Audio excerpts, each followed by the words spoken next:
for service. And we're here for you. Come see us. You're going to see why everyone is saying, I love this city.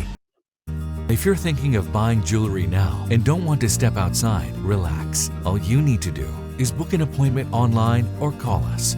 On the day and time of your convenience, we will bring our collection to you. Welcome to the Malabar Gold and Diamonds Showroom online experience. Step into your world without stepping out. Now that's our promise. Malabar Gold and Diamonds. Promise is a promise. Spectrum Auto Sales. One-stop shop exceeding perfection. Brand names, brand value, brands of the world. Spectrum Auto Sales. Guaranteed credit approvals.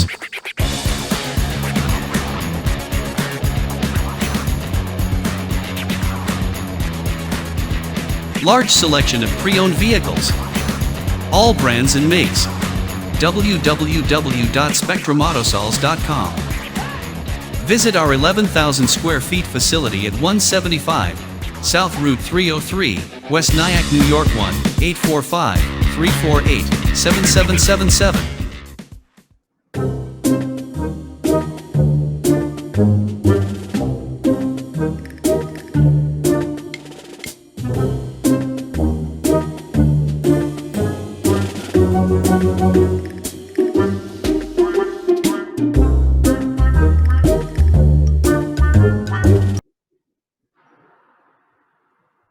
American തരികിടയിലേക്ക് സ്വാഗതം.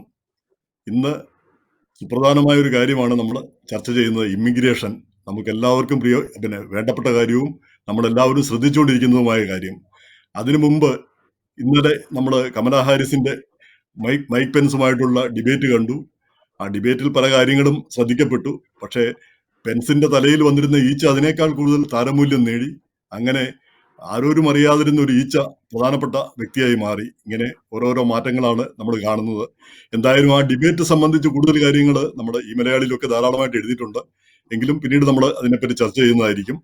ഇപ്പോൾ നമ്മൾ ഇമിഗ്രേഷനെ പറ്റി സംസാരിക്കുന്നത് നമുക്കേവർക്കും സുപരിചിതനായ attorney Ram ചീരത്തുമായി ആയിട്ടാണ്.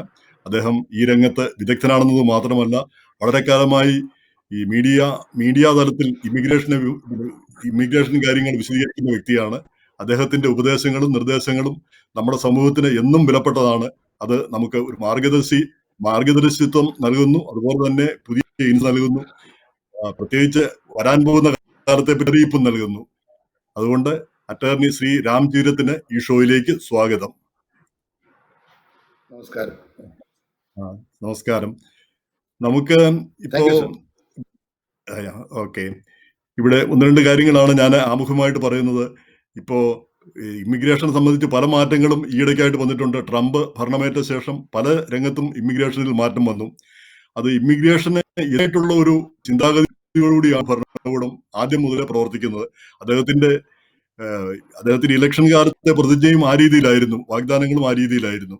Stephen മില്ലറെ പോലെയുള്ള തീവ്രവാദികൾ ആ കടുത്ത നിയമങ്ങൾ ഇമിഗ്രൻസിന്റെ മേൽ കൊണ്ടുവരികയും ചെയ്യുന്നു. അപ്പൊ 4 വർഷം കൂടി ട്രംപ് ഭരിക്കുകയാണെങ്കിൽ എന്താ സംഭവിക്കാൻ പോകുന്നത് നമുക്ക് അറിഞ്ഞുകൂടാ. ചെയിൻ മൈഗ്രേഷൻ നിർത്തും എന്ന് പറഞ്ഞാൽ ബ്രദേഴ്സിനെയും സിസ്റ്റേഴ്സിനെയും കൊണ്ടുവരുന്നത് ചിലപ്പോൾ ഇല്ലാതാകും. പ്രായമായ അപ്പനെയും അമ്മയും കൊണ്ടുവരുന്നത് ചിലപ്പോൾ ഇല്ലാതാകും. പിന്നെ നാട്ടിലെ ദാരിദ്ര്യവും ബുദ്ധിമുട്ടും ഒക്കെ ഉള്ളവർക്ക് ഇവിടെ അമേരിക്കയിൽ വന്ന് രക്ഷപ്പെടാവുന്നവർക്ക് ചിലപ്പം വരാൻ പറ്റിയില്ല എന്ന് വരും. കാരണം അവർക്ക് പബ്ലിക് ചാർജ് നിയമം, ഇവിടെ സാമ്പത്തികമായിട്ടൊക്കെ ഇവിടെ വന്നാൽ ഇൻഷുറൻസ് കിട്ടും, അല്ലെങ്കിൽ സാമ്പത്തികമായിട്ട് മെച്ചമുണ്ടെങ്കിൽ മാത്രമേ ഇങ്ങോട്ട് വരാൻ പറ്റൂ എന്നൊക്കെ പറഞ്ഞാല് നമ്മൾ ഇങ്ങോട്ട് വരുന്നത് തന്നെ ഇവിടെ വന്നിട്ട് രക്ഷപ്പെടാവുന്ന രീതിയാണ് വരുന്നത്. അപ്പൊ ആ പഴുതുകളും ആ വഴികളും എല്ലാം അടയാനുള്ള ഒരു സാധ്യത ഉണ്ട്. 4 വർഷം കൂടി ട്രംപ് ഭരിച്ചു കഴിഞ്ഞാൽ ഈ നമ്മൾ ഇന്ന് കാണുന്ന അമേരിക്ക ആയിരിക്കില്ല 4 വർഷത്തിന് ശേഷം ഉണ്ടാകാൻ പോകുന്നത്. അതേസമയം തന്നെ ഇപ്പം ബൈഡനും കമലാ ഹാരിസുമാണ് ജയിച്ചു വരുന്നതെങ്കിൽ കൂടി ഓൾറെഡി ഈ നിയമങ്ങളിലെല്ലാം വലിയ മാറ്റങ്ങൾ വരുത്തി കഴിഞ്ഞു. നമുക്കറിയാം, ഒരു രാജ്യത്ത് നിയമങ്ങളും ചട്ടങ്ങളും ഒക്കെ മാറ്റിക്കഴിഞ്ഞാൽ അത് പിന്നെ തിരിച്ചു വരണമെങ്കിൽ വളരെ കാലങ്ങളെടുക്കും, വളരെ വർഷങ്ങളെടുക്കും. ആ ഒരു സിസ്റ്റമിക് ചേഞ്ച് അതുണ്ടാവുക അത്ര എളുപ്പത്തിലുള്ള ഒരു കാര്യമല്ല. അപ്പൊ അങ്ങനെ വലിയ മാറ്റങ്ങൾ ഉണ്ടായിക്കൊണ്ടിരിക്കുന്നു, നമ്മുടെ മുന്നിൽ തന്നെ ഉണ്ടായിക്കൊണ്ടിരിക്കുന്നു. ഇനി നമ്മളിൽ പലരും എന്താ പറയാ, ഈ ബസ്സിൽ കയറുന്ന മെന്റാലിറ്റി ഉള്ളവരാണ്. അതായത് നമ്മുടെ കാര്യം കഴിഞ്ഞ് നമ്മൾ ബസ്സിൽ കയറി, ഇനി ആരും കയറണ്ട, ബസ് പെട്ടെന്ന് അങ്ങ് പോയാൽ മതി. ആ ചിന്താഗതിക്കാരാണ് നമ്മൾ മലയാളികളുടെ നല്ലൊരു പങ്ക്. അപ്പൊ അങ്ങനെ ചിന്തിക്കുന്നവർക്ക് എന്ത് വേണേലും വന്നോട്ടെ, എന്റെ കാര്യം കഴിഞ്ഞല്ലോ എന്ന് ചിന്തിക്കുന്നവരാണ് പലരും. പക്ഷേ കമ്മ്യൂണിറ്റി എന്ന നിലയിലും ഇമിഗ്രൻസ് എന്ന നിലയിലും അങ്ങനെയല്ല. നമുക്ക് എല്ലാവർക്കും ഇത് ദോഷകരമായിട്ട് ബാധിക്കും. ഇങ്ങനെയുള്ള മാറ്റങ്ങൾ, അതേപ്പറ്റി നമ്മൾ അവയർനെസ് നമുക്ക് ഉണ്ടായിരിക്കേണ്ടത് അത്യാവശ്യമാണ്. അപ്പൊ അതേ സംബന്ധിച്ചുള്ള ചില കാര്യങ്ങളാണ് നമ്മൾ ഒരു വിദഗ്ധനുമായിട്ട് ചർച്ച ചെയ്യുന്നത്. ഈ ഷോയിലേക്ക് സ്വാഗതം. അറ്റോർണി രാം ചീരത്ത്.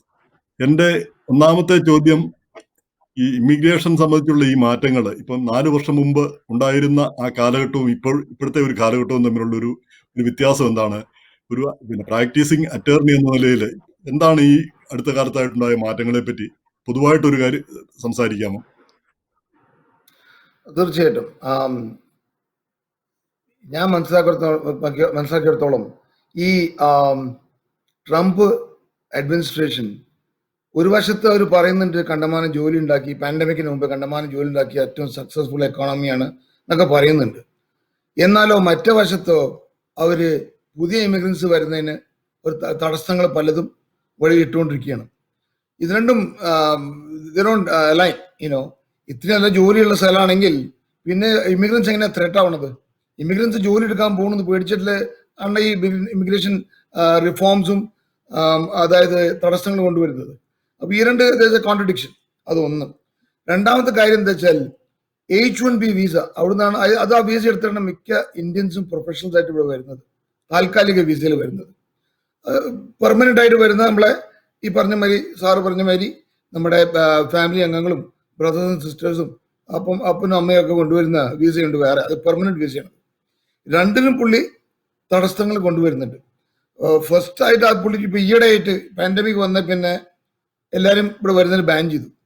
വിസ ഫോറിൻ കൗൺസിലിൽ കൊടുക്കാൻ പാടില്ല എന്നൊരു തടസ്സം പുള്ളി കൊണ്ടുവന്നു ഡിസംബർ 31 വരെ. ഈ ഇലക്ഷൻ കഴിഞ്ഞിട്ടും അത് നിലനിൽക്കും. അതൊന്നും, അത് ഇമീഡിയറ്റ് ആയിട്ട് ഇപ്പൊ ചെയ്തിട്ടുള്ള കാര്യമാണ്. ഇതിന് മുമ്പേ സ്റ്റീവൻ മില്ലർ, പുള്ളിയുടെ ഇമിഗ്രേഷൻ പോയിന്റ് മാൻ, അയാള് ജെഫ് സെഷൻസിന്റെ പഴയ അറ്റോർണി ജനറലിന്റെ അസിസ്റ്റന്റ് ആയിരുന്നു. ഇയാൾക്ക് വളരെയധികം റേസിസ്റ്റ് ആയിട്ടുള്ള വ്യൂസ് ഉണ്ട്. അമേരിക്ക ഫോർ വൈറ്റ്സ് ഓൺലി എന്നുള്ള ഒരു പ്രൊപ്പഗേറ്റ് പണ്ടേ തൊട്ട് അയാളുടെ പല റൈറ്റിങ്സും അയാളുടെ പുറത്തേക്ക് വന്നു. അയാളുടെ ട്വീറ്റ്സും ഇതായിട്ടൊക്കെ അയാള് അറിയാതെ തന്നെ പുറത്തേക്ക് വന്നു, ഇങ്ങനെ പഴയ കാര്യങ്ങളൊക്കെ. അയാളുടെ വ്യൂസ് നമുക്കറിയാം. അയാളാണ് ചെറുപ്പക്കാരനാണ്. And he's himself actually Jewish. എന്നാലും he's a right wing extreme whites only ഒരു രാജ്യമാക്കണം എന്നുള്ളൊരു പോളിസി, ഒരു തത്വത്തിന് മുമ്പിൽ അത് മനസ്സിൽ വെച്ചും കൊണ്ടാണ് മുന്നോട്ട് പോകുന്നത്.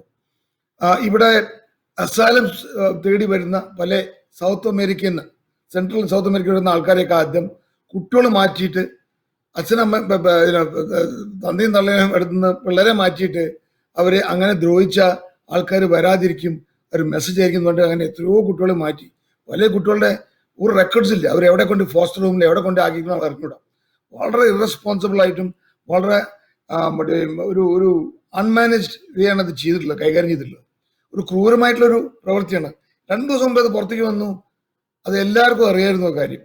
അവരൊരു പോളിസി ആയിട്ട് ചെയ്ത കാര്യമാണ്. അതിന്റെ ട്രാൻസ്ക്രിപ്റ്റ്സ് ഒക്കെ ഒരു അറ്റോർണി ജനറൽ സെഷൻസ്, അല്ലെങ്കിൽ അറ്റോർണി ജനറൽ ആയിരിക്കുമ്പോൾ അയാളുടെ ഒരു കോൺവെർസേഷന്റെ കംപ്ലീറ്റ് ട്രാൻസ്ക്രിപ്റ്റ് ഇറങ്ങിയിട്ട് അവർക്ക് അറിഞ്ഞും കൊണ്ട് കരുതി കൂട്ടി ആൾക്കാരെ ദ്രോഹിക്കുന്ന കുട്ടികൾ സെപ്പറേറ്റ്, എത്ര കുഞ്ഞുങ്ങളായാലും സെപ്പറേറ്റ്, പൊടിക്കുഞ്ഞായാലും സെപ്പറേറ്റ് ചെയ്യണം എന്നുള്ള പോളിസി ആദ്യം കൊണ്ടുവന്നാണ്. പിന്നെ H1B എതിരെ മുൻ പറഞ്ഞ മാതിരി H1B ഇന്ത്യയിൽ നിന്ന് കണ്ടമാനം ആൾക്കാർ വരുന്നതാണ്. ഇവിടെ ഒരു ഗ്യാപ്പ് ഉണ്ട്. ഇവിടെ എന്തായാലും ഇവിടെ ഒരു അമേരിക്കയിൽ ഒരു ആവശ്യമുണ്ട്. പഴയ മാതിരി ഒന്നും H1B BComകാർക്കൊന്നും H1B എടുത്ത് വരാൻ പറ്റില്ല. കമ്പ്യൂട്ടർ പ്രൊഫഷണൽസ് ആയിട്ട് നല്ല കർശനമായിട്ടുള്ള ഇവിടെ ചെക്കിംഗ് ഉണ്ട്, ഇവിടെ അഡ്ജുഡിക്കേഷൻ ഉണ്ട്. അത് കഴിഞ്ഞ് കൗൺസിലേറ്റിൽ പോയാലും കർശനമായിട്ടുള്ള വീണ്ടും വിസ കൊടുക്കുന്നതിന് മുമ്പേ അത് നോക്കിയിട്ട് അവർ കൊടുക്കുന്നുള്ളൂ. ഇതിലൊക്കെ ഉപരി ഈ വ്യക്തിയോട് വന്നാൽ ഒരു ജോലിക്ക് കയറ്റണമെന്നുണ്ടെങ്കിൽ അമേരിക്കൻ എംപ്ലോയർ അവരെ കൊണ്ടുവന്നിട്ട് വേറൊരു തേർഡ് പാർട്ടി സ്ഥലത്താണ് കൊണ്ട് ജോലിക്ക് ആക്കുന്നത്. അങ്ങനത്തെ ഒരു വ്യക്തി കൊണ്ടുവന്നു കഴിഞ്ഞാൽ ആ പാർട്ടിക്ക് സ്കിൽസ് ഇല്ലെങ്കിൽ, ഈ കൊണ്ടുവന്ന വ്യക്തിക്ക് സ്കിൽസ് ഇല്ലെങ്കിൽ, ക്വാളിഫിക്കേഷൻ ഇല്ലെങ്കിൽ അയാളെ എവിടെയും ആക്കാൻ പറ്റില്ല, ആ വ്യക്തി എവിടെയും ആക്കാൻ പറ്റില്ല. അപ്പൊ അതും വളരെ കർശനമാണ്. ഇവിടെ ഇങ്ങനെ വരുന്ന ആൾക്കാർ ഒരു 90% ആൾക്കാർ ഫോർച്യൂൺ 1000 കമ്പനീസിനാണ് അവസാനം ജോലി പോയി ചെയ്യുന്നത്. ഇവർക്ക് ആവശ്യമുണ്ട്, ഇവിടുത്തെ കമ്പനീസിന് ആവശ്യമുണ്ട്. ഇതൊരു അമേരിക്കൻ സിസ്റ്റമാണ്, അമേരിക്കൻ രീതിയാണ്. ഇപ്പൊ എന്താ ഇവിടുത്തെ ഗവൺമെന്റ് പറയണത് അങ്ങനെയല്ല, എങ്ങനെ ചെയ്യണം, how to do your job, how to do business. The most uncapitalistic ആയിട്ടുള്ള ഒരു വ്യൂ ആണ് എടുത്തിട്ടുള്ളത്. To tell American employers how they should run their business. That is most un-American, you know. And Trump, who claims to be the most Republican and a Republican of Republican, you know, is propagating this. It doesn't make any sense. Stephen മില്ലർക്കും ഭാര്യയ്ക്കും എന്തായാലും Covid ബാധിച്ചിരിക്കുകയാണ്. അവർ സുഖപ്പെടട്ടെ എന്ന് നമുക്ക് ആശംസിക്കാം. അവരെ കോവിഡൊക്കെ ബാധിച്ചു കഴിയും രക്ഷപ്പെട്ട് തിരിച്ചു വരുമ്പോൾ ഈ നിലപാടുകളിലൊക്കെ ചിലപ്പോൾ മാറ്റങ്ങൾ വരാം. നമുക്കറിയാമല്ലോ, ഓരോ പ്രതിസന്ധി കഴിയുമ്പോഴാണല്ലോ ആളുകളുടെ മനസ്സ് മാറുന്നത്. എനിവേ, ഈ H1B വിസയെ പറ്റി പറഞ്ഞ I'll have to stop you there. I don't think so. Trump got it. അതിനോട് ഒരു മാറ്റമില്ല. കുറച്ച് കൂടുതൽ, you know, his hardened his stance മാത്രമേ ഉള്ളൂ. അയാൾ വലിയ എന്തോ he gets the best treatment in the world nobody can get.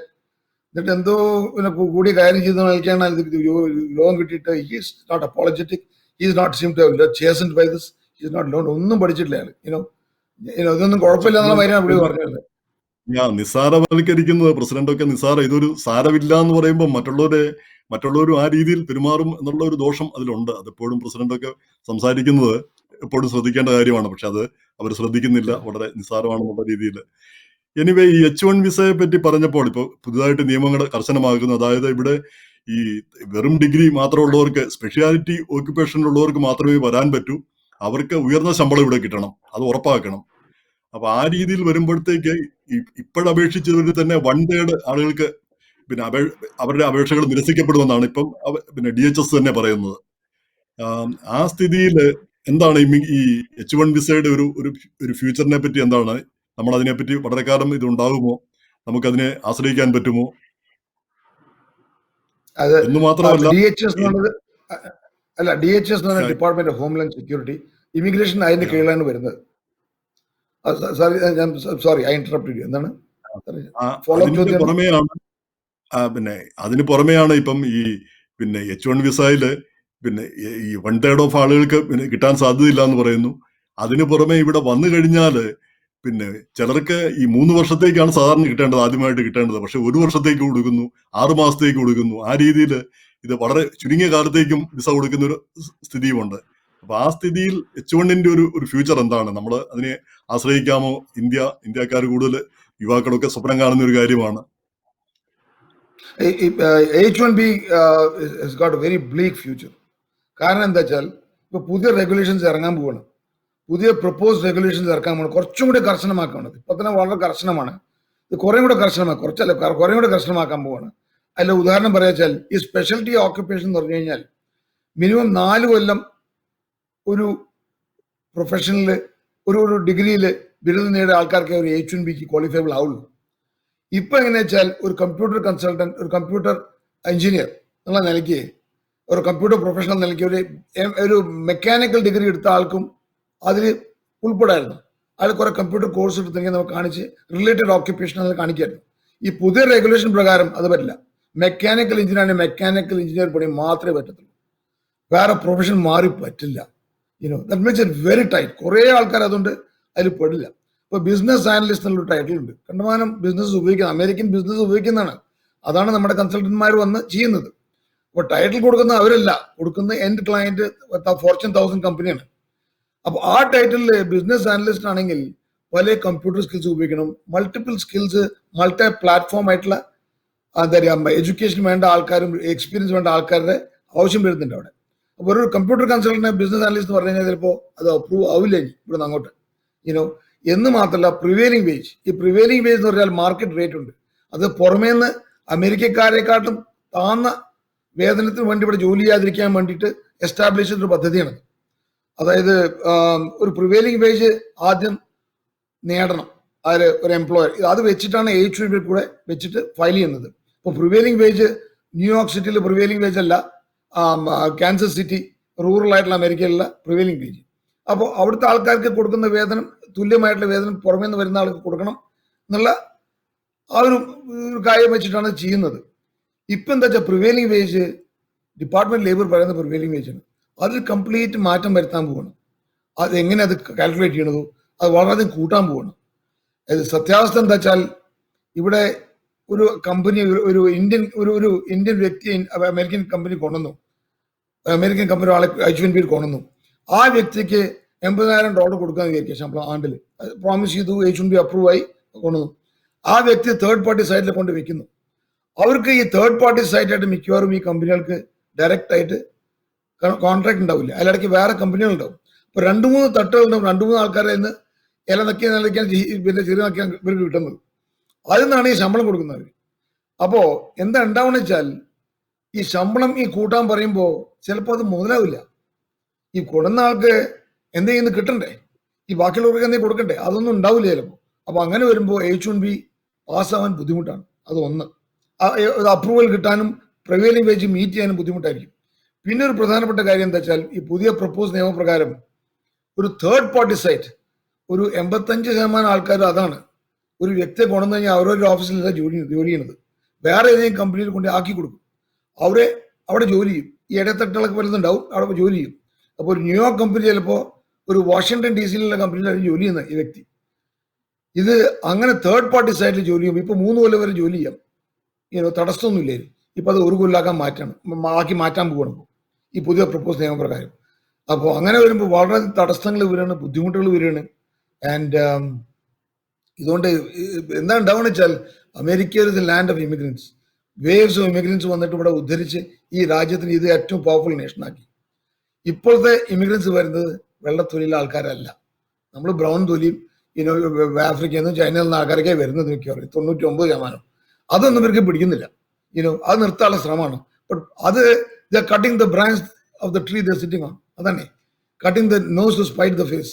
ആൾക്കാർ ഇങ്ങനത്തെ ആൾക്കാരാണ് ക്വാളിഫൈഡ്. ഇവിടെയാണ് ക്വാളിഫൈഡ് ആൾക്കാർ ഇന്ത്യയിൽ നിന്ന് വരുന്നത്. നമുക്ക് എന്ത് ചെയ്യാൻ പറ്റും? ഇവിടെയുള്ള ആൾക്കാരില്ല എന്നുള്ളത് ക്ലിയർ ആണ്. കാരണം Fortune 1000 കമ്പനീസ് പുറമേ നിന്ന് കൊണ്ടാൽ അവർക്ക് ആഗ്രഹമൊന്നുമില്ല. പക്ഷെ അവർക്ക് ഇവിടെ ആളെ കിട്ടുന്നില്ല. അതൊക്കെയാണ് കാര്യങ്ങൾ. പക്ഷെ അവർക്ക് ആൾക്കാർ വരുന്നത് it's a racist issue. Bluntly putting it is a racist issue. ആരെങ്ങനെ തിരിച്ചു മറിച്ചും പറഞ്ഞാൽ ബ്രൗൺ ഇപ്പോൾ ഇത് ഈസ്റ്റേൺ യൂറോപ്പിൽ നിന്നോ വെസ്റ്റേൺ യൂറോപ്പ് ആംഗ്ലോ സാക്സൺ ആൾക്കാർ പറഞ്ഞാൽ ഈ പ്രശ്നം ഉണ്ടാവില്ലെന്നേ. പക്ഷെ അവിടുന്ന് ആൾക്കാരും ഇവിടെ എന്തിനാ വരുന്നത്? European standard of living is better than America. അപ്പോൾ ഹെൽത്ത് കെയർ എല്ലാം ഉണ്ട്. So nobody is coming here in a rush from the developed nations. The people who come here from under developed and developing nations, അവരോ educational ആൾക്കാരുണ്ട്. നമ്മൾ IIT ആൾക്കാരെ better than anybody here or as good. അപ്പോൾ അങ്ങനത്തെ ആൾക്കാരെ കിട്ടണമെങ്കിൽ H1B visa correct visa ആയിരുന്നു അതിന് പറ്റിയ വിസ. പിന്നെ വേറൊരു കാര്യമുണ്ട്, പല ടെക്നോളജി കമ്പനീസ്, ഏറ്റവും വലിയ വലിയ ടെക്നോളജി കമ്പനീസ്, ഒരു നല്ല ഭൂരിപക്ഷം ആ കമ്പനികളൊക്കെ തുടങ്ങിയിട്ടില്ല ഇങ്ങനെ H1Bയിലോ F1 വന്നിട്ട് സ്റ്റുഡന്റ് വിസയിൽ വന്നിട്ട് വേറെ രാജ്യത്ത് വന്ന് തുടങ്ങിയ ആൾക്കാരാണ്. അവരുടെ ബുദ്ധിയാണത്. അതിന് വകവെച്ചു കൊടുക്കാതെ അവരെ നിർത്തണം എന്ന് പറയുമ്പോൾ സാറ് നേരത്തെ പറഞ്ഞ ഈ ബസ് കയറിയ ഒരു ഉദാഹരണം പറഞ്ഞില്ലേ, അതേമാതിരത്തെ കേസാണ് ഇവിടെ. ഇതില് പിന്നെ കാര്യം H1 വിസ നമ്മുടെ ആളുകൾക്ക് ധാരാളം കിട്ടുന്നതിൽ നമുക്ക് സന്തോഷമുണ്ടെങ്കിലും ഈ നമ്മൾ ഇടയ്ക്ക് നിൽക്കുന്ന ഒരു കാണിപ്പണി, അതായത് TCS-ഉം പിന്നെ ഇൻഫോസിസും ഒക്കെ വമ്പൻ കമ്പനികളാണെങ്കിലും അവരെന്താ ചെയ്യുന്നത്? നാട്ടിൽ നിന്ന് അവിടുന്ന് ആളുകളെ കൊണ്ടുവന്ന് പിന്നെ ഇവിടെ മറ്റുള്ളവർക്ക് സപ്ലൈ ചെയ്യും. എന്നിട്ട് അതിൽ നിന്ന് കമ്മീഷൻ മേടിക്കും. അവർക്ക് ശമ്പളം. അവർക്ക് ഇവിടെ ഗ്രീൻ കാർഡ് ഒന്നും കിട്ടാൻ, പിന്നെ ഇവരുടെ എംപ്ലോയീസ് ആയതുകൊണ്ട് ഇവിടെ ഗ്രീൻ കാർഡ് ഒന്നും കിട്ടാനോ അല്ലെങ്കിൽ പെർമനന്റ് ആയിട്ട് ഇവിടെ നിൽക്കാനോ പറ്റാത്തൊരു സ്ഥിതിയും വരുന്നു. അപ്പൊ അതിലെ ഒരു ചൂഷണം ഉണ്ട് വാസത്തിൽ പറഞ്ഞാല് ഈ ഇടയ്ക്ക് നിൽക്കുന്ന കമ്പനികൾ നമ്മുടെ തന്നെ. ഇല്ല സാർ, ഇല്ല, ഞാൻ I don't agree with that. കാരണം ഈ കമ്പനികൾ ചൂഷണം ചെയ്യുന്നില്ല. ഇവർക്ക് വേതനം കൊടുക്കുന്നുണ്ട്, ശമ്പളം കൊടുക്കുന്നുണ്ട്, ഏത് പ്രിവെയിലിംഗ് വേജ് കൊടുക്കുന്നുണ്ട്. പിന്നെ വേറൊരു കാര്യം, നമ്മുടെ ഇന്ത്യക്കാരിവിടെ വരുമ്പോൾ H1Bയിൽ ഒരാളുടെ ഒരു ശമ്പളം നിശ്ചയിക്കുന്നു വരുന്നതിന് മുമ്പ്. ഇവിടെ വന്നു കഴിഞ്ഞാൽ 2-3 മാസം ജോലി ചെയ്യുമ്പോഴേക്കും അയാളുടെ കൂടെ പണ്ട് പഠിച്ചിട്ടുള്ള ആൾക്കാരും പണ്ട് ജോലി ചെയ്ത ആൾക്കാരായിട്ട് അമേരിക്കയിലുള്ള ആൾക്കാരായിട്ട് സമ്പർക്കം നടത്തും. ശമ്പളങ്ങൾ എന്താ മനസ്സിലാക്കും. 5 മണിക്ക് ശേഷം ഈ കൺസൾട്ടൻസ് സത്യാവസ്ഥയിൽ തങ്ങൾ ശമ്പളങ്ങളും ഇമിഗ്രേഷൻ സ്റ്റാറ്റസ് ഡിസ്കസ് ചെയ്യില്ല പണി. പിന്നെ എംപ്ലോയിയുടെ നെഗോഷിയേറ്റ് ചെയ്യും. TCS ആയിട്ടും വലിയ കമ്പനി ചെയ്യണമെന്ന് എനിക്ക് അറിഞ്ഞൂടാ. പക്ഷെ എന്റെ ക്ലയൻസ് ചെറുതായ കമ്പനികളാണ്. അവരായിട്ട് നെഗോഷിയേറ്റ് ചെയ്ത് സാലറി 80-85% ബില്ലിംഗ്. ഈ കമ്പനിക്ക് എത്ര ബില്ലിംഗ് കിട്ടുന്നു അതിന്റെ 80-85%, 90% വരെ വാങ്ങിക്കുന്ന ആൾക്കാരുണ്ട്. അപ്പൊ ഈ ശമ്പളങ്ങൾ നല്ല ശമ്പളം കിട്ടുന്നുണ്ട്. അത് ഒന്ന്. ഈ ഗ്രീൻ കാർഡിനെ കുറിച്ച് പറയുകയാണെങ്കിൽ അത് കമ്പനികളല്ലേ സാറേ ചൂഷണം ചെയ്യുന്നത്. കമ്പനികളൊക്കെ ഗ്രീൻ കാർഡ് തുടങ്ങുന്നുണ്ട്. പക്ഷേ ഇമിഗ്രേഷൻ ഡിപ്പാർട്ട്മെന്റ് ഓഫ് ലേബറും ഇമിഗ്രേഷനും ഇത്രയും ബാക്ക്ലോഗ് ആയ സ്ഥിതിക്ക് ഗ്രീൻ കാർഡ് കൊടുക്കുന്നില്ല. ആ കോട്ട അത്ര പിന്നാക്കായതുകൊണ്ട് കൊടുക്കുന്നില്ല. ഇപ്പോ ഈയിടെ കോട്ട തുറന്നുകൊണ്ട് 2010 ഫയൽ ചെയ്ത ആൾക്കാർക്കാണ് ഇപ്പൊ ഗ്രീൻ കാർഡ് ഞാൻ ചെയ്തുകൊണ്ടിരിക്കുന്നത്. ലാസ്റ്റ് സ്റ്റെപ്പ് പല കമ്പനികൾ കോഗ്നിസന്റ് ഉദാഹരണമായിട്ട് എത്രയോ ആൾക്കാർ ഞാൻ ഗ്രീൻ കാർഡ് ചെയ്യുന്നുണ്ട്, ലാസ്റ്റ് അഡ്ജസ്റ്റ്മെന്റ് ഓഫ് സ്റ്റാറ്റസ്. ആ കമ്പനികൾക്ക് ചെയ്യുന്നുണ്ട് ഗ്രീൻ കാർഡ്, അവർ ചെയ്യേണ്ടതൊക്കെ അവർ ചെയ്യുന്നുണ്ട്. പക്ഷെ ഗ്രീൻ കാർഡ് കൊടുക്കാൻ അവർക്ക് പറ്റില്ല, അത് അമേരിക്കൻ ഗവൺമെന്റിനല്ലേ പറ്റുള്ളൂ. അത് തടസ്സം വന്ന് കോട്ട കാരണം വന്നിരിക്കുകയാണ്. ഇപ്പൊ ചൂഷണമൊന്നുമില്ല സർ, ആ കാലമൊക്കെ കഴിഞ്ഞു. അങ്ങനെ ഒരു കാലം ഉണ്ടായിരുന്നു. പലരെയും കൊണ്ടുവന്ന് റൂമിലിട്ട് കുറച്ച് പേജ് എറിഞ്ഞുകൊണ്ട് ഇത് തന്നെയുള്ളൂ എന്നൊക്കെ പറഞ്ഞ് അതൊക്കെ പോയി. അത് ചെയ്യാൻ പറ്റില്ല. കാരണം ഇവരൊക്കെ വളരെ ഹോട്ട് ഡിമാൻഡില്ല. ഒരു H1B ഒരുത്തിന് ഇവിടെ വന്നു കഴിഞ്ഞാൽ അവനെ പൊക്കാനായിട്ട് ഈ കോട്ടയുള്ളതുകൊണ്ട് ഒരു പ്രാവശ്യം കോട്ടയിൽ കയറിയാൽ പിന്നെ 6 കൊല്ലത്തേക്ക് പിന്നെ കോട്ട നോക്കണ്ട. അപ്പൊ പല കമ്പനികളും അയാളെ പിന്നാലെ നടക്കും, ആ വ്യക്തിയുടെ പിന്നാലെ നടക്കും, അയാളെ തട്ടി മാറ്റാൻ ശമ്പളം കൂടുതൽ കൊടുത്തിട്ട്. അപ്പൊ അവരെ നന്നായി ട്രീറ്റ് ചെയ്തില്ലെങ്കിൽ അവർ നിൽക്കില്ല, അവർ പോയി പോകും. അതുകൊണ്ട് ഈ എക്സ്പ്ലോയിറ്റേഷൻ എന്നുള്ള വാക്ക് H1B പണ്ട് തെറ്റാണ്. And sometimes they paid more than American employees. പണ്ട് ഈ H1Bയുടെ ഭാഗമാണ് LCA, labour condition application. Department of ലേബറിന് ബോധ്യപ്പെടുത്തി പ്രോമിസ് ചെയ്യുന്നത് ഈ വ്യക്തിക്ക് എത്ര ശമ്പളം കൊടുക്കുന്നു. പണ്ടത്തെ നിയമം എന്താ വെച്ചാൽ എവിടെ ഈ വ്യക്തി ജോലി ചെയ്യണം, ന്യൂയോർക്ക് കമ്പനി വാഷിംഗ്ടൺ DC ജോലി ചെയ്യണേ അവിടെ പതിക്കേണ്ടതാണ് ആ ജോബ് സൈറ്റിൽ. അവിടുത്തെ ആൾക്കാരെ അറിയിക്കാൻ നിങ്ങളെക്കാട്ടിലും ആരും കുറഞ്ഞ ശമ്പളത്തിൽ ജോലി ചെയ്യില്ല എന്ന് അറിയിക്കാനാണ് അതിന്റെ ഉദ്ദേശം ഉണ്ടായിരുന്നത്. ഇപ്പോൾ കമ്പനികൾക്ക് ചെയ്യാൻ ഇഷ്ടമല്ലത്. കാരണം എന്താ വെച്ചാൽ അവിടുത്തെ അമേരിക്കൻ എംപ്ലോയീസിനെക്കാട്ടിലും എത്രയോ കൂടുതൽ ശമ്പളം ഇന്ത്യക്കാർക്ക് കൊടുക്കുന്നുണ്ട്. അപ്പൊ നേരെ മറിച്ച് അതിന്റെ എക്സാക്ട് ഓപ്പോസിറ്റ് എഫക്റ്റ് ആണ്. ഓഹോ, പുറമേ നിന്ന് വന്ന ആൾക്കാർ നമ്മുടെ കാലത്ത് കൂടുതൽ ശമ്പളം പഠിക്കണമെന്ന്. അതൊന്ന്. പിന്നെ വേറൊരു കാര്യം, എന്റെ അഭിപ്രായത്തിൽ ട്രംപ് ജയിക്കാൻ കാരണം എന്താ വെച്ചാൽ ഇന്ത്യൻസ് എസ്പെഷ്യലി കമ്പ്യൂട്ടർ കൺസൾട്ടൻസ് എല്ലാ ദിക്കിലും ഉണ്ട്. പണ്ട് അവർ നമ്മളൊക്കെ നാട്ടിൽ ഈ മാതിരി വന്നപ്പോൾ ആരും ഉണ്ടായിരുന്നില്ല എവിടെയും. ഒരു ചെറിയ ചെറിയ ഗ്രാമങ്ങളടക്കം ഏതെങ്കിലും കമ്പനിയിൽ ജോലി ചെയ്യുന്ന ആൾക്കാർ, കൺസൾട്ടന്റായി ജോലി ചെയ്യുന്ന ഇന്ത്യക്കാരുണ്ട്. നല്ല നല്ല കാർ ഓടിക്കുന്നു, 3-4 കൊല്ലത്ത് വീട് മേടിക്കുന്നു. ഇതൊക്കെ ഇവിടുത്തെ ആൾക്കാരെ കാണുമ്പോൾ അത്ര പിടിക്കുന്നില്ല. കുറെ അസൂയുണ്ട്. നമ്മുടെ ജോലികൾ അവർക്ക് മനസ്സിലാക്കുന്നില്ല, അവർക്ക് ഈ ജോലി ചെയ്യാൻ പറ്റില്ല, നമ്മുടെ ജോലികൾ കൊണ്ടുപോകുന്നു ഒരു തോന്നലുണ്ട്. So lot of jealousy is caused by this affluence of Indians who come from abroad. They get a lot of money and they do well. തീർച്ചയായിട്ടും അത് വളരെ സത്യമാണ്. പക്ഷെ അതില് വേറൊരു വശം കൂടി ചിലർ പറയുന്നത് കേൾക്കാറുണ്ട്. ഇപ്പോ ഒരു ചെറിയൊരു കമ്പ്യൂട്ടർ ജോബ് ഉണ്ടെങ്കിൽ ഒരാളെ ഹയർ ചെയ്യാം, H1 വല്ലതും അയാള് കമ്പ്യൂട്ടർ എഞ്ചിൻ ഹയർ ചെയ്യാം. നേരെ മറിച്ച് പണ്ടൊക്കെ ഒരു 12ാം ക്ലാസ്സുകാരൻ, ഇവിടുത്തുകാരൻ ഒരു 12ാം ക്ലാസ്സുകാരനെ പരിശീലിപ്പിച്ചെടുക്കും, അവനെ അറിയത്തില്ലെങ്കിലും അവനെ പരിശീലിപ്പിച്ചെടുക്കും. ഇന്നിപ്പം പിന്നെ ഇവിടുത്തെ ആളുകളെ പരിശീലിപ്പിക്കുന്നില്ല. അതുപോലെ തന്നെ ഇന്ന് ഇവിടെ ഒരു മിനിമം ഒരു ഡിഗ്രി ഇല്ലാത്ത ഒരാൾക്ക് ഒരു ജോലി കിട്ടുന്നില്ല. അങ്ങനെയുള്ള ഒരു വാദമുഖം ഇപ്പൊ ഉയർന്നു വന്നിട്ടുണ്ട്. അത് എത്ര അത് തെറ്റാണ്. കാരണം എന്താ വെച്ചാൽ ഒന്നാമത് ഈ 12ാം ക്ലാസ്സുകാരനെ കമ്പ്യൂട്ടർ പഠിച്ചാക്കുന്നത് അന്ന് കമ്പ്യൂട്ടർ ഇൻഫൻസി. ഈ കമ്പ്യൂട്ടർ ഡെവലപ്പ് ചെയ്ത് വന്നിട്ടുണ്ട്. സോഫ്റ്റ്വെയർ അറിയാലോ, ചന്ദ്രനിൽ പോകുമ്പോൾ നീൽ ആംസ്ട്രോങ്ങിന്റെ കയ്യിലെ കമ്പ്യൂട്ടറിന്റെ ഇന്നത്തെ സെൽഫോണിലെ കമ്പ്യൂട്ടർ കപ്പാസിറ്റി അതിനുണ്ടായിരുന്നില്ല, അല്ല ലൂണാർ മോഡ്യൂളിൽ. അപ്പോൾ ഇറ്റ് ഇസ് ഡെവലപ്ഡ്. അന്നൊക്കെ പറ്റിയിരുന്നു. ഇന്ന് അതൊന്നുമല്ല. മെയിൻ ഫ്രെയിം ഇപ്പൊ പ്രോഗ്രാം മാത്രമേ ഉണ്ടായിരുന്നു. ഇപ്പൊ അതൊന്നുമല്ല. ഇപ്പൊ every 6 months retrain your self. അവിടെയാണ് പ്രശ്നം വരുന്നത്. മോസ്റ്റ് പീപ്പിൾ, അമേരിക്കക്കാരെന്നല്ല, ഗ്രീൻ കാർഡ് കിട്ടിയ ഇന്ത്യൻസ് അടക്കം ഒരു പ്രായം കഴിഞ്ഞാൽ ദേ കാണ്ട് കീപ് ലേണിംഗ്. എത്ര കാലത്ത് പഠിച്ചുകൊണ്ടിരിക്കും? അതൊക്കെ മതി, എനിക്ക് കഴിഞ്ഞ് പഠിക്കാന്ന് തോന്നൽ വരും. പക്ഷെ ഫ്രഷ് മൈൻഡ്, പുതുതായിട്ട് വരുന്ന ആൾക്കാർ, ചെറുപ്പക്കാരാകുമ്പോൾ they can relearn new things and they're up to date. And അവരെയാണ് ഈ കമ്പ്യൂട്ടർ മാർക്കറ്റ് മുഴുവൻ പിടിച്ചെടുക്കുന്നത്. എന്ന് മാത്രമല്ല, വേറൊരു വലിയ പ്രധാനപ്പെട്ട ഒരു കാര്യം എന്താ വെച്ചാൽ ഓരോ പ്രോജക്റ്റ് ഇപ്പോൾ 6 മാസം 8 മാസം ഒരു കൊല്ലം ഉണ്ടായിരിക്കും. അതിനുശേഷം ആ വ്യക്തിയോട് മാറി വേറെ ജോലി തേടി പോകണം. പക്ഷെ ഒരു കമ്പനി ഇപ്പോൾ ഫുൾ ടൈം എംപ്ലോയീസ് ഹയർ ചെയ്യുന്നില്ല. വലിയ വലിയ കമ്പനീസൊക്കെ ദേ വോണ്ട് കോൺട്രാക്ട്സ്. ഈ ഗ്രീൻ കാർഡോ സിറ്റിസൺ ആയിട്ടുള്ള പെണ്ണും പെടക്കോഴി ആയി കഴിഞ്ഞാൽ അവർക്ക് സെറ്റിൽ ലൈഫ് വേണ്ടേ? കുട്ടികൾ സ്കൂളിൽ പോകുന്നു, എങ്ങനെ മാറും? ഒരു H1B മാറും. ഇന്ന് സിയാറ്റിൽ വാഷിംഗ്ടണിലാണെങ്കിൽ നാളെ ടലേസി ഫ്ലോറിഡയിലേക്ക് പറയുമ്പോൾ മൂവ് ചെയ്യും. അവന് വേറെ ഗതിയൊന്നുമില്ല, നിവൃത്തിയൊന്നുമില്ല. മൊബിലിറ്റി ഉണ്ട്. That nobody talks about that. They have to move and they will move. Only a new immigrant whose visa dependent on this this condition that you move where I tell you, passport പിടിച്ചിരിക്കുന്ന മാതിരിയാണത്, പിടിച്ചു വെക്കണം ഗൾഫില്. അതൊന്നും ഇവിടെ ഇല്ലെങ്കിലും മാറിയില്ലെങ്കിൽ H1B റദ്ദാക്കും. അവനിവിടെ നിൽക്കണ്ടേ? പിന്നെ ഇവിടെ കുറച്ചു കാലം കഴിഞ്ഞു കഴിഞ്ഞാൽ ഇവിടുത്തെ സുഖം, ഇവിടെ you start taking it for granted അല്ലേ?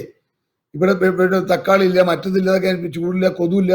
All these things that they've been facing, in Bangalore or wherever they were, those creature comforts, as you grow older you get it.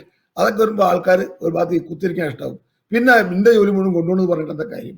എൻ്റെ വീടിൻ്റെ തൊട്ടടുത്തൊരു വീടുണ്ട്, യുനോ, ഒരു വെള്ളക്കാരനാണ്, ഏകദേശം ഒരു 10-60 വയസ്സായിട്ട്. പുള്ളി വലിയ ട്രംപിന്റെ ബാനറൊക്കെ വെച്ചിട്ട് എന്നോട് ഒരു ദിവസം ചർച്ച ചെയ്ത് പുള്ളി പറയാം, നിങ്ങൾ H1B ഒക്കെ ചെയ്യില്ലേ, നമ്മുടെയൊക്കെ ജോലി കൊണ്ടുപോകണം, അയാൾക്ക് ഇവിടെ കുത്തിരിക്കണം, അയാൾ ഇവിടുന്ന് എവിടെയും മാറാൻ തയ്യാറില്ല, യുനോ. എന്നാൽ അയാൾ എങ്ങനെയാ, he wants to work from his house. അത് പറ്റൂ? എവിടെ ജോലി വെച്ച് പോകാതിരിക്കാൻ പറ്റുമോ? അതൊക്കെ തയ്യാറായിട്ടുള്ള ആൾക്കാരാണ് H1B. അതൊക്കെ എടുത്തു കളഞ്ഞാൽ this country we put back tremendously. It is to the detriment of America ഇത് ചെയ്യണമെങ്കിൽ. പിന്നെ ഈ സാറ് പറഞ്ഞ മാതിരി ഒരു ബൈഡനോ ഒരു ഇതിന് പെട്ടെന്നൊന്നും മാറ്റാൻ പറ്റില്ല. ഈ ചെയ്യുന്ന ദ്രോഹം കുറച്ചൊന്നുമല്ല.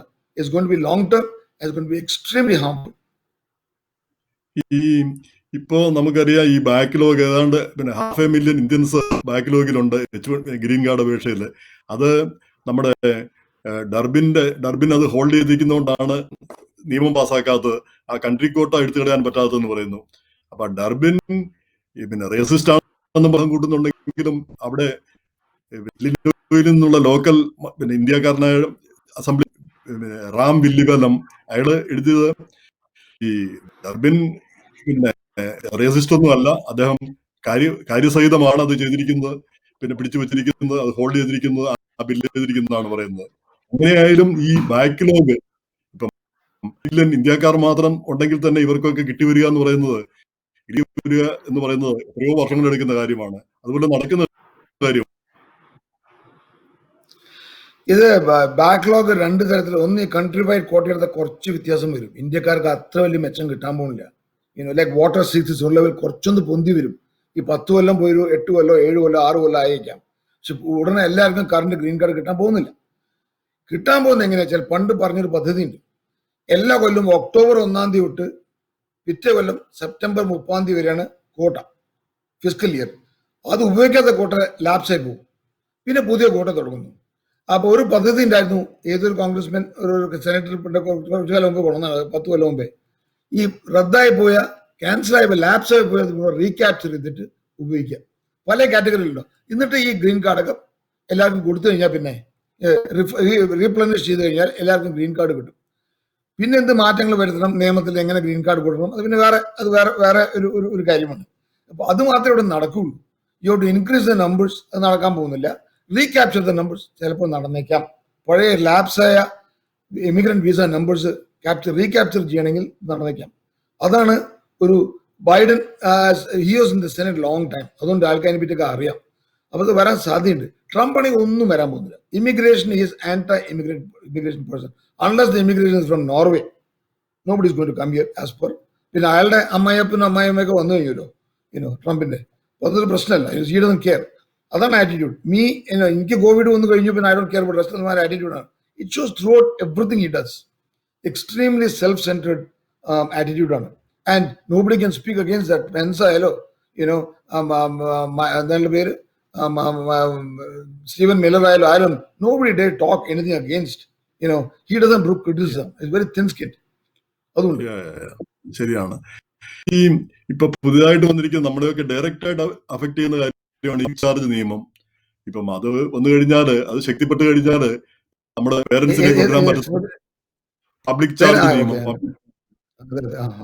പേരൻസിനെ കൊണ്ടുവരാൻ പറ്റാതെ വരും. കാരണം അവർക്ക് ഇവിടെ പിന്നെ വരുമാനം ഉണ്ടെന്ന് തെളിയിക്കാനോ, അല്ലെങ്കിൽ ഇവിടെ വന്നു കഴിഞ്ഞാൽ ഉടനെ ഇമ്മീഡിയറ്റ്ലി പിന്നെ ഇൻഷുറൻസ് കിട്ടുമെന്ന് തെളിയിക്കാനോ ഒന്നും കഴിഞ്ഞൊന്നും വരികയില്ല.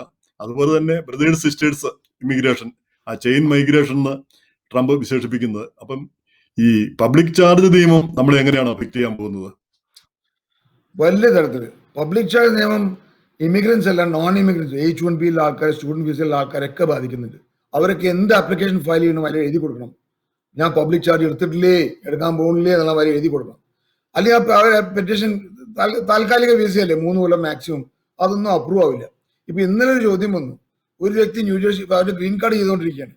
അവര് 2014 കുട്ടി ഉണ്ടായപ്പോ ന്യൂജേഴ്സി താമസിക്കുമ്പോൾ FMLA, family and medical leave act പ്രകാരം അവർക്ക് എന്തോ അപ്ലൈ ചെയ്ത് കാശ് കിട്ടി. അവരുടെ കമ്പനി വിപ്രോ അതിനെ പ്രോത്സാഹിപ്പിച്ചു ചെയ്യാൻ, കാരണം അവർ ശമ്പളം കൊടുക്കണ്ടല്ലോ. അപ്പൊ ഇന്ത്യൻ കമ്പനിയല്ലേ. അപ്പൊ അവരിതൊക്കെ പല കമ്പനീസ് അങ്ങനെ ചെയ്തിട്ടുണ്ട്, വാങ്ങിച്ചിട്ടുണ്ട്. നിയമം വെച്ചാൽ അവിടെ തെറ്റില്ല അതില്. ഇപ്പോ have you collected any public benefits എന്ന് പറഞ്ഞു കഴിഞ്ഞാൽ യെസ് എന്ന് പറയണം. പക്ഷെ ഇത് ഡേറ്റ് ഉണ്ട്, ബിഫോർ സെപ്റ്റംബർ 14, 2019 ആണ്. പക്ഷെ ഇതൊക്കെ ഇനി സൂക്ഷിക്കണം. വ്യക്തികളൊന്നും വാങ്ങിക്കാൻ പാടില്ല. പിന്നെ ഒരു കാര്യമുണ്ട്, 99% നോൺ ഇമിഗ്രൻസിന് ഇവിടെ ഒന്നും കിട്ടില്ല. നോൺ ഇമിഗ്രൻസ് ഗ്രീൻ കാർഡുകാർക്കും ഇവിടെ ഒരു ബെനിഫിറ്റും കിട്ടില്ല. നിയമം അത്ര ടൈറ്റാണ്. ഇയാൾ കുറെ കൂടെ കാണിക്കാൻ വേണ്ടിയിട്ടാണ്.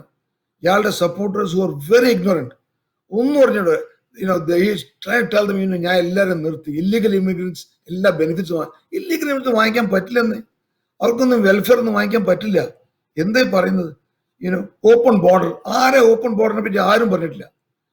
ഒരാളും പറഞ്ഞിട്ട് ഓപ്പൺ ബോർഡർ വേണമെന്ന്. ഓപ്പൺ ബോർഡർ എല്ലാവരും ഡെമോക്രാറ്റ്സ് ആണെന്നൊക്കെ പറയണം. ചുമ്മാ പറയുന്നതാണ്.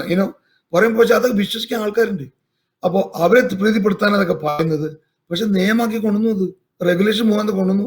ആൻഡ് സുപ്രീം കോടതി ആന്ന് പറയും ചെയ്തു. അയാളുടെ സുപ്രീം കോടതി അയാളുടെ ആൾക്കാരാണല്ലോ.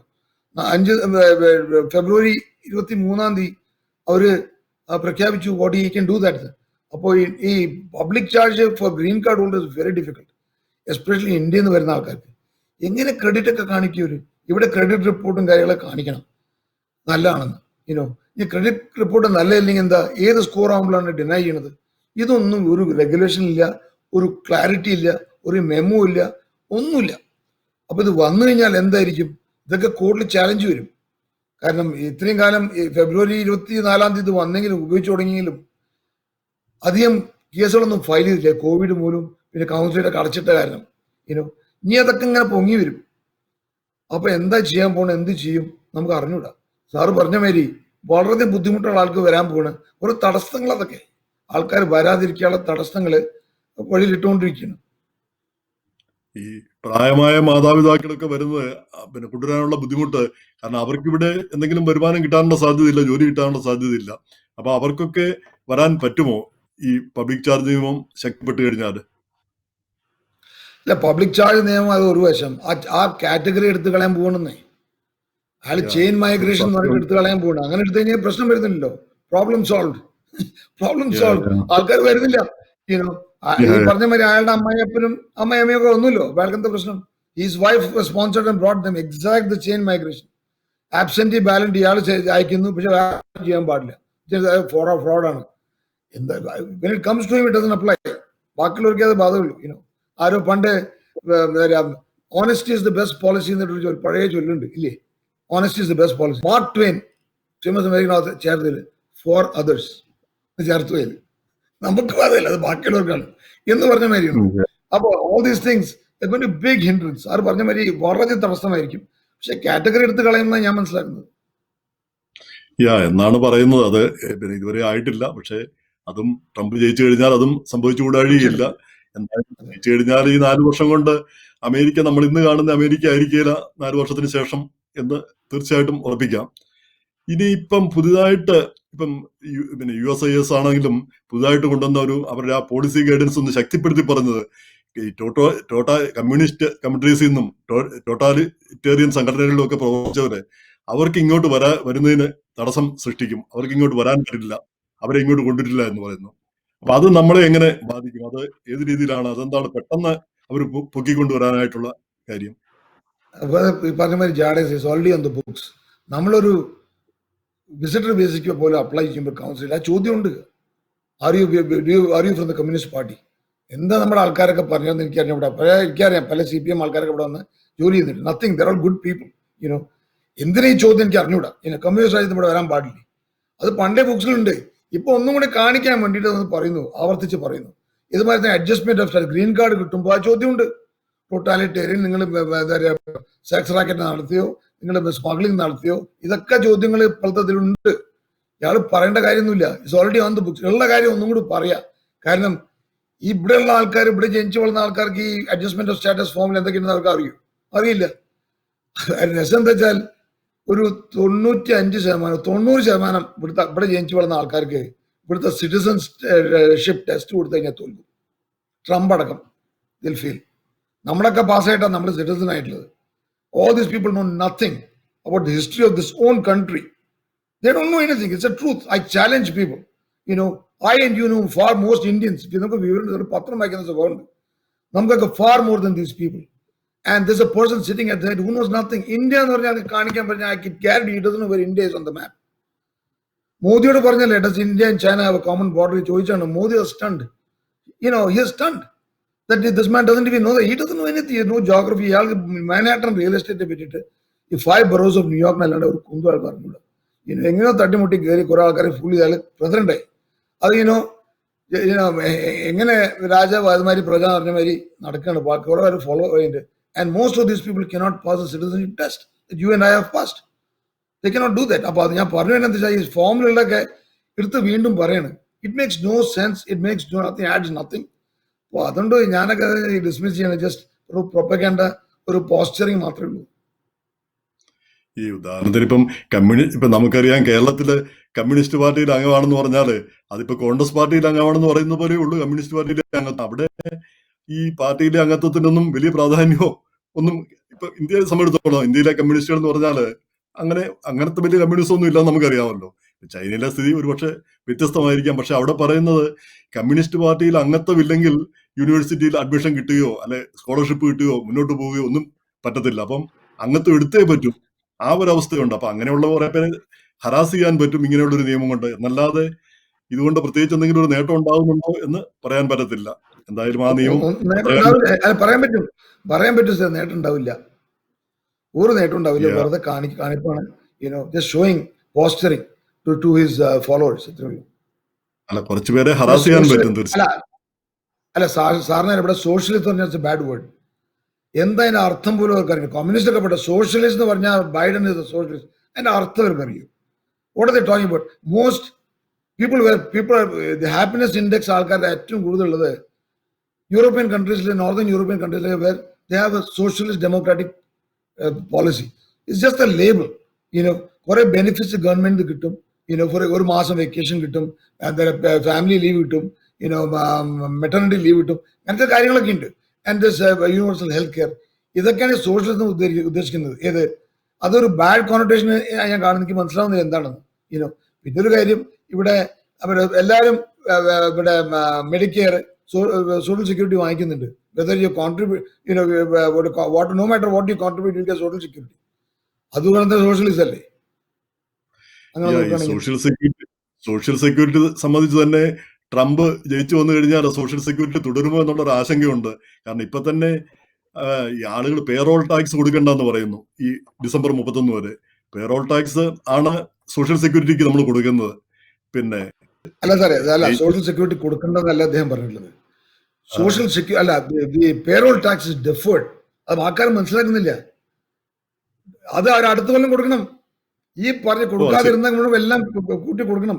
It's deferred, it's not given up. But അയാൾ പവറിൽ റിയലക്ടഡ് അല്ലാതെ എടുത്തു കളയുന്ന പറഞ്ഞത്. എടുത്തു കളഞ്ഞാൽ എന്തുണ്ടാവും? സോഷ്യൽ സെക്യൂരിറ്റി എടുത്തു കളയുന്ന മാതിരിയാണ്.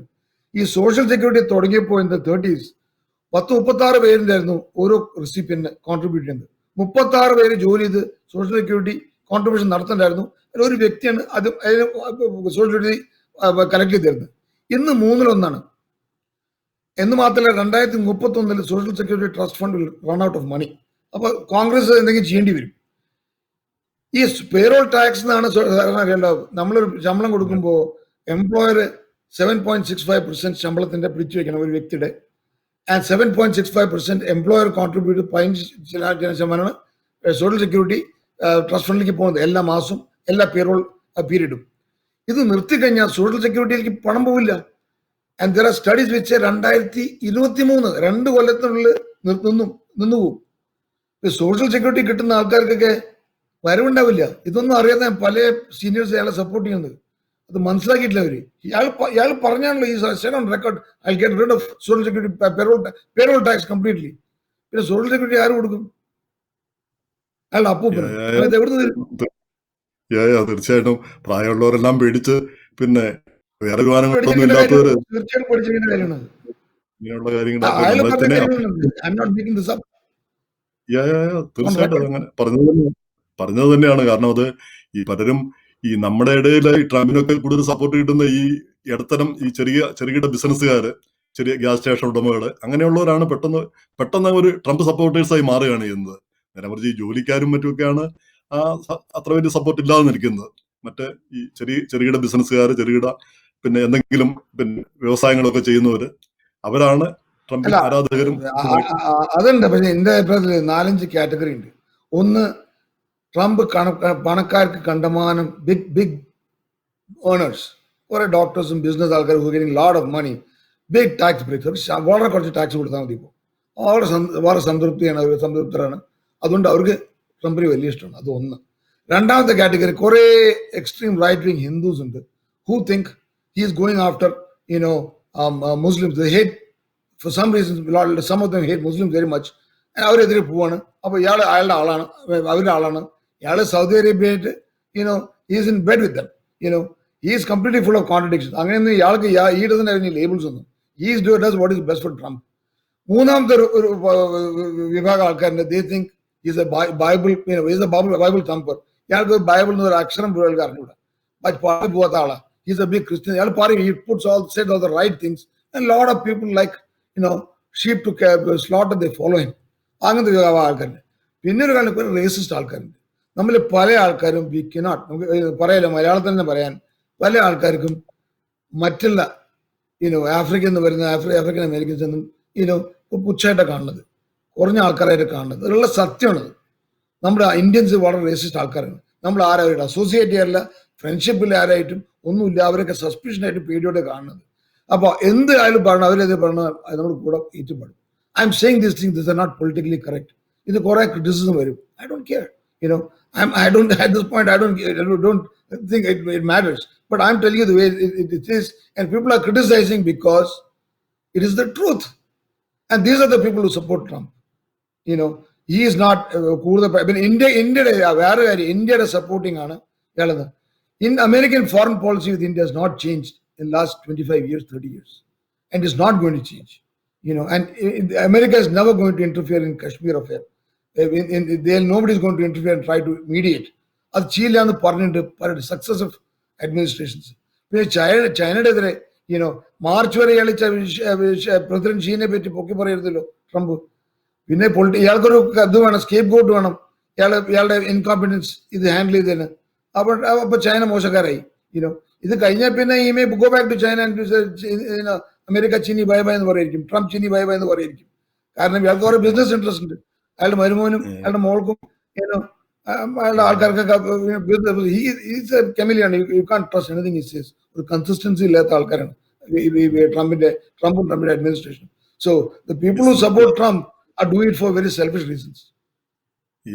എന്തായാലും ഈ ഇമിഗ്രേഷൻ ഫ്രണ്ടിലാണ് നമ്മുടെ, ഇമിഗ്രേഷനെ സംബന്ധിച്ചാണ് നമ്മുടെ ആശങ്ക. ട്രംപ് വീണ്ടും വന്നു കഴിഞ്ഞാൽ എന്തൊക്കെ സംഭവിക്കും, എന്തൊക്കെ മാറ്റങ്ങൾ സംഭവിക്കും, അത് നമ്മളെ ഏതെല്ലാം രീതിയിൽ ബാധിക്കും എന്നുള്ളതാണ് നമ്മൾ ചിന്തിച്ചുകൊണ്ടിരിക്കുന്നത്. എന്തായാലും വലിയ മാറ്റങ്ങൾ ഉണ്ടാവില്ല എന്ന് നമുക്ക് പ്രതീക്ഷിക്കാം. ഒരുപക്ഷെ ബൈഡൻ ഹാരിസ് ചിലപ്പം ജയിച്ചെന്നിരിക്കാം, എന്തും സംഭവിക്കാം. ഏതാനും ദിവസം കൂടി ഉണ്ട് ഇലക്ഷന്. അപ്പൊ ഇലക്ഷൻ നമുക്ക് എല്ലാവർക്കും വോട്ട് ചെയ്യണം. Correct. Biden is not, I'm not saying Biden is the ultimate thing. പക്ഷേ anybody but Trump എന്നുള്ള ആറ്റിറ്റ്യൂഡ് ആയിരിക്കും. I am not a Democrat. ഞാൻ ഇൻഡിപെൻഡന്റ് രജിസ്റ്റേർഡ് ആണ്. ഞാൻ പലപ്പോഴും റിപ്പബ്ലിക്കൻസ് വോട്ട് ചെയ്തിട്ടുണ്ട്. But this is not a Republican. He has hijacked the party. എത്ര Lincoln പ്രോജക്റ്റില്ലേ, people came out of Republican party വേറെ തുടങ്ങിയില്ലേ, അവരെന്താ വേറെ ഒരു ഓപ്പോസിഷൻ തുടങ്ങേണ്ടതാണ്. ഗുഡ് ഓപ്പോസിഷൻ ആര് വന്നാലും ബൈഡൻ ജയിച്ചാൽ നല്ലൊരു സ്ട്രോങ് ഓപ്പോസിഷൻ വേണം. എല്ലാം കൂടി വിട്ടുകൊടുക്കാൻ പറ്റും. അല്ലെ ഇതുമാതിരി കാണിച്ചു വയ്ക്കും, അൾട്ടിമേറ്റ് പവർ ആയി കഴിഞ്ഞാൽ. ഓക്കെ, നമ്മള് ഇമിഗ്രേഷനെ സംബന്ധിച്ചാണ് നമ്മൾ പ്രധാനമായിട്ടും ചർച്ച ചെയ്തത്. അതിന്റെ കൂടെ കുറച്ച് രാഷ്ട്രീയം കടന്നുപോയി. അത് കാരണം ഇപ്പൊ ഇലക്ഷൻ വരിക 23 ദിവസമേ ഉള്ളൂ ഇലക്ഷന്. തീർച്ചയായിട്ടും. അപ്പൊ പിന്നെ രാഷ്ട്രീയം വന്നില്ലെങ്കിൽ അതിശയിക്കാനുള്ളൂ. എനിവേ, ഈ ഇലക്ഷനിൽ എല്ലാവരും വോട്ട് ചെയ്യണം. നമ്മുടെ പാൻഡമിക് ആണെന്നൊന്നും പറഞ്ഞിരുന്നതിന്റെ കാര്യമില്ല. ഒന്നുകിൽ പിന്നെ മെയിലിൻ ബാലറ്റ് ചെയ്യണം, അല്ലെങ്കിൽ പോയി വോട്ട് ചെയ്യണം. വോട്ട് ചെയ്യാതിരിക്കരുത്, ഉറപ്പായിട്ടും വോട്ട് ചെയ്തിരിക്കണം. അത് നമ്മുടെ ഒരു സിവിക് ഡ്യൂട്ടി, ഒരു ഐഡന്റിറ്റിയാണ്. അത് നമ്മൾ നഷ്ടപ്പെടുത്തരുത്. എല്ലാവർക്കും പിന്നെ വോട്ട് ചെയ്യാനുള്ള ഒരു ആഹ്വാനം കൂടി ആയിക്കോട്ടെ ഈ ഷോ എന്ന് പിന്നെ പറയുന്നു. ഈ ഷോയിൽ പങ്കെടുത്ത അറ്റോർണി റാം ജീരത്താണ്. അദ്ദേഹം വളരെ ഫ്രാങ്കായിട്ടും വളരെ പവർഫുൾ ആയിട്ട് സംസാരിക്കുന്ന ആളാണ്. അദ്ദേഹത്തിന് എല്ലാവിധ നന്ദിയും. അദ്ദേഹത്തിൽ നിന്ന് നമ്മൾ ഒരുപാട് കാര്യങ്ങൾ മനസ്സിലാക്കി, ഒരുപാട് കാര്യങ്ങൾ ഇൻസൈറ്റ് കിട്ടി. തീർച്ചയായിട്ടും ഇത് നമുക്ക് പ്രയോജനപ്രദമായിരിക്കും. അദ്ദേഹത്തിന് എല്ലാവിധ ആശംസകളും നേരുന്നു. ഈ ഷോയിൽ പങ്കെടുത്തതിന് പ്രത്യേകം നന്ദി.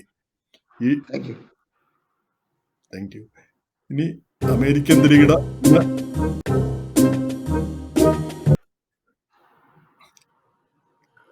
തരികിട ഇവിടെ സമാപിക്കുന്നു. ഇന്നത്തെ ഷോ ഇവിടെ സമാപിക്കുന്നു. നിങ്ങളുടെ അഭിപ്രായങ്ങളും നിർദ്ദേശങ്ങളും എഴുതി അറിയിക്കുക. ഞങ്ങളുടെ ഇമെയിൽ editor@eMalayali.com. ഈ ഷോ കാണുന്ന എല്ലാവർക്കും നന്ദി. നിങ്ങളുടെ അഭിപ്രായങ്ങൾക്ക് ഞങ്ങൾ എല്ലാവിധ വിലയും അനുസരിച്ച് മാറ്റങ്ങളും വരുത്തുന്നു. തീർച്ചയായും ഞങ്ങളുമായിട്ട് ബന്ധപ്പെടുക. editor@eMalayali.com. ഷോ കാണുന്ന എല്ലാവർക്കും നമസ്കാരം.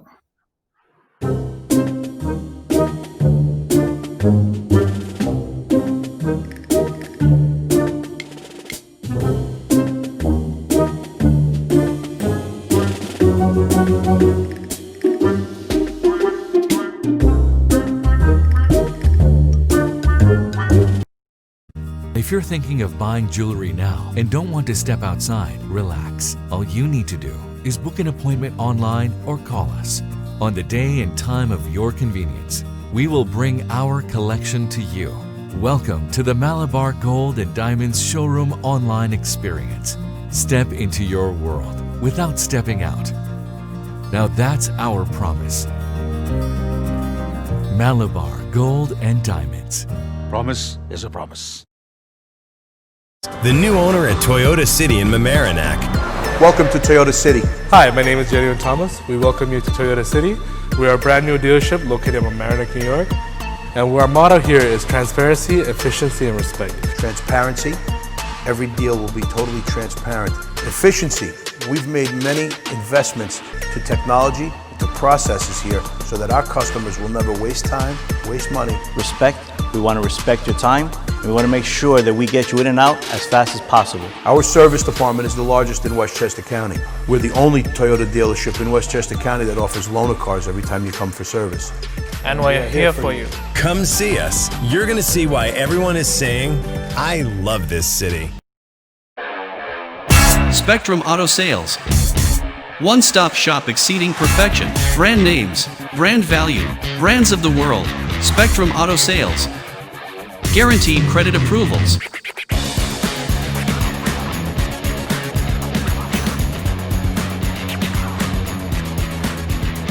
Large selection of pre-owned vehicles.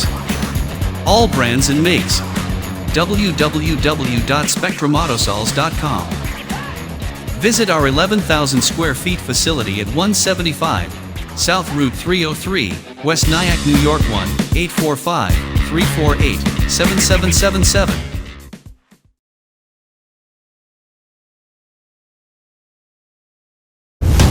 Spectrum Auto Collision Center, exceeding perfection, collision and repair. Grand opening at the West Nyack facility. 20 years experience, service you can trust. Customer satisfaction is at its best. World-class auto service facility not a world away. 175 South Route 303, West Nyack, New York. Telephone number 1-845-348-7777.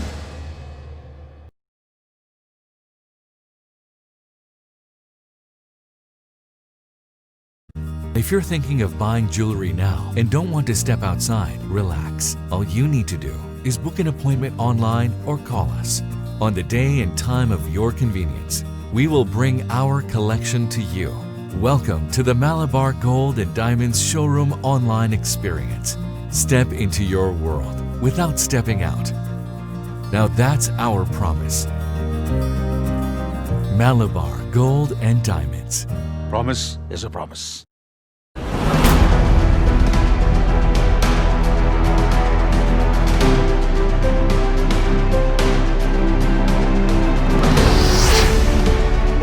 Hi, I'm Sunil Hali.